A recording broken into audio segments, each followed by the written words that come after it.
The average first-time home buyer is now 40 years old, and that shift is creating a new type of buyer called the hybrid homeowner. So joining us now to explain is Lance Groth, CEO of Growth 1031. Lance, thank you so much for joining us here live on Fox 5. No, thank you for having me. So let's talk about that shift with the average home buyer getting older. What's behind that?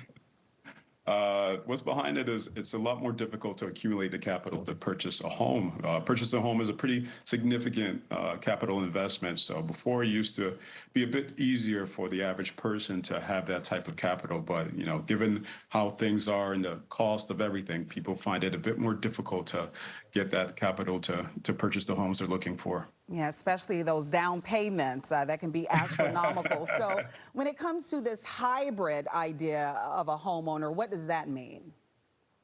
It's simply utilizing pretty much a real estate asset, both as your primary residence and your investment property. So typically, people just only purchase when they purchase a home, it is simply for shelter. But now people are doing things such as, well, they'll purchase the home. Sometimes they live in the property, sometimes they do not. But because of the technological advances such as Airbnb, they're able to gain income from renting that out. Or they'll purchase no longer just a single unit, but a multi-unit. They live in one side, they rent out the other side, and they utilize that as an investment.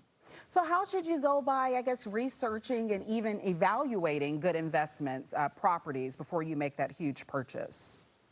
So pretty much what they really are is kind of novice investors when they're trying to purchase, in this space. I would always recommend they use AI. Because AI is basically these tools that you can utilize to have a whole research department, have a whole HR department. So you would utilize at least some of these tools to kind of get the leg up in researching the different types of investments, what you're looking for, and what the risks are when acquiring these different types of investment. Interesting. So can you tell us a few examples or maybe one of a prompt you could put into AI to get you and leverage some answers? I can give you a number of Oh, prompts, perfect. but the biggest one I'll always tell people is tell AI who you want it to be. Because sometimes people just ask the question, but you need to give it an identity, such as, hey, I want you to pretend that you are an expert real estate investor, and then provide the questions that you want. Like, hey, I want you to research the local areas. I want you to research the risk that this investment poses. So I always tell people to tell AI who do you want it to be, because the fact is it can assimilate any identity and do these things in nanoseconds. Incredible. Definitely help you on your journey. So we still have realtors, at least in the meantime, even though we have AI at our fingertips. What are some questions maybe you should ask them? I mean, should you take your AI answers to your realtor? How can you make them work best for you as well?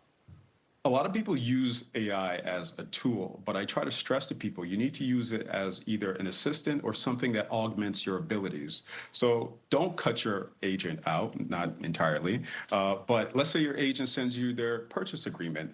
Great. Download that into AI and have that research it, review it, because these things can research documents in seconds. If your real estate agent, especially when people are purchasing homes where there's HOA, you want that AI to research that entire HOA meeting, find the financials, find any risks, find things that you should look forward to.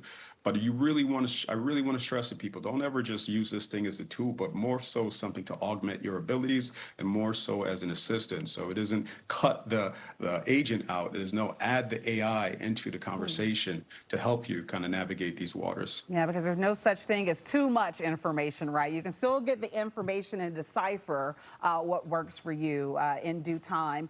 I know we talk a lot about the average first-time homeowner being 40, and people go, that's up from, 32 to 35, which it had been for several decades. It comes with its own series of pros, too. It's not just a con buying older for the first time. No, I'm 42. I just got married and I'm in the stages of purchasing a home. Granted, I have tons of investment properties, but this is probably one of my first time purchasing my primary residence. This is the truth. It's you are a lot more seasoned. You've been through a lot more. People do take time when they get older. They have a lot more patience. And purchasing a home is one of the single largest financial transactions of an individual's life.